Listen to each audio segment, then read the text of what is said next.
নমস্কার বন্ধুরা, আমার চ্যানেলে আপনাদের স্বাগত জানাই। আমি আজকে ছোলার কালো যে ছোলাটা আর কি, সেটা কালো বা লাল যাই বলুন, সেটা একটা রেসিপি নিয়ে চলে এসেছি। এর জন্য আমি 1 গ্লাস মতো ছোলা ভালো করে ধুয়ে সারা রাত ভিজিয়ে রেখেছিলাম। আমি এটার ছোলা ভুনা বানাবো। তো আপনারা দেখুন তো এইভাবে আপনারা বানান কি না ছোলার ভুনা। তো সারা রাত পর ভিজিয়ে রাখার পর এটা সকালবেলা আমি একটা প্রেসার কুকারে নিয়ে নিয়েছি পরিমাণ মতো নুন, 1 চামচ জিরে ভাজার গুঁড়ো, পরিমাণ মতো হলুদ, 1 চামচ ধনে গুঁড়ো, ছোটো 1 চামচ লাল লঙ্কার গুঁড়ো, দিয়ে দিচ্ছি 2 চামচ মতো সর্ষের তেল, আর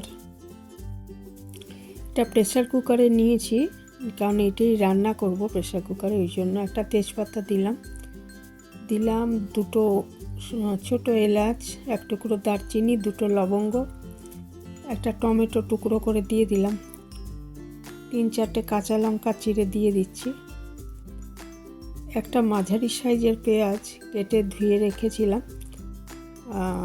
ধুয়ে কুচি করে রেখেছিলাম, এটাকে দিয়ে দিচ্ছি আদা আর রসুনের পেস্ট 1 চামচ মতো দিয়ে এটা খুব ভালো মতো হাতে করে মেখে নিচ্ছি। সব মশলা তেল সহ ভালো মতো মেখে নিচ্ছি।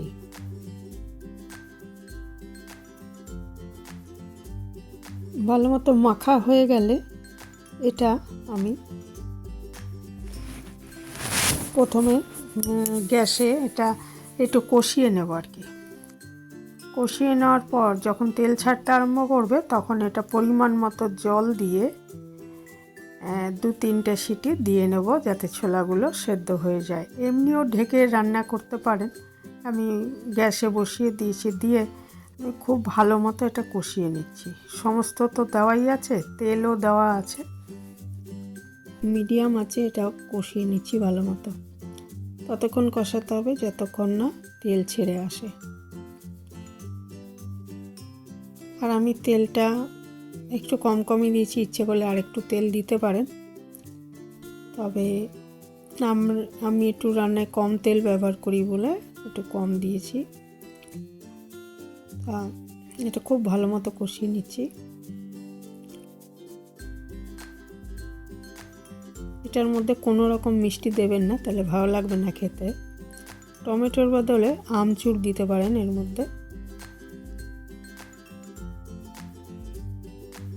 খুব সামান্য আমচুর আমিও দিয়েছি, যদিও সেটা দেখাইনি। তো টমেটো না দিলে একটু 1-1.5 চামচ আমচুর এর মধ্যে দিয়ে করতে পারেন। খুব ভালো মতো কষিয়ে নিচ্ছি। কষাতে যখন তেল ছেড়ে আসবে, এটা দেখুন একদম জলটা শুকিয়ে গেছে, মানে এগুলোর থেকে যে জল বেরিয়েছিল সেটা শুকিয়ে যখন তেল ছেড়ে আসবে তখন এর মধ্যে পরিমাণ মতো জল দিয়ে একটু সেদ্ধ করে নিতে হবে আগে।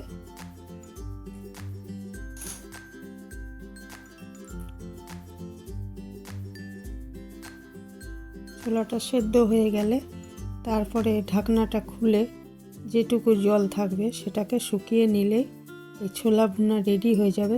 ভীষণই ভালো হয় খেতে, এইভাবে করে দেখতে পারেন।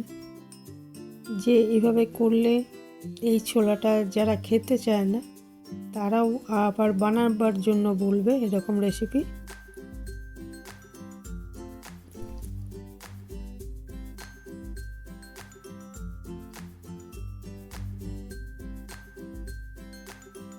অল্প জল দিয়ে দিচ্ছি আমি, দিয়ে ঢাকা দিয়ে এটা আমি প্রেসার কুকারে সিটি দিয়ে নিয়েছি। সিটি না দিয়ে এমনিও ঢাকা দিয়ে রান্না করতে পারেন।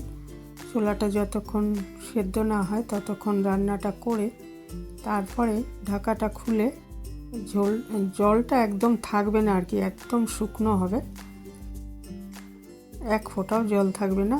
এটা জলটা শুকিয়ে যখন তেল ছেড়ে আসবে তখন বুঝতে হবে যে ছোলা ভুনা তৈরি হয়ে গেছে। এটা বিকেলে স্ন্যাক্স হিসাবে খেতে পারেন। আর এটা দেখুন পরে খুলে যেটুকু জল ছিল আমি শুকিয়ে নিয়েছি, একদমই শুকিয়ে আসছে, এটা রেডি হয়ে যাচ্ছে। এটা শুধুও খেতে পারেন স্ন্যাক্সে মতো, আবার এটা মুড়ির সাথেও ভালো লাগবে খেতে।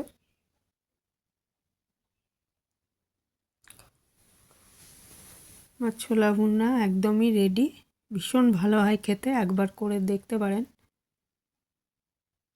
আমার বিশ্বাস ভালো লাগবে আপনাদের। তো এখানেই শেষ করছি। যারা এ পর্যন্ত দেখলেন অনেক ধন্যবাদ।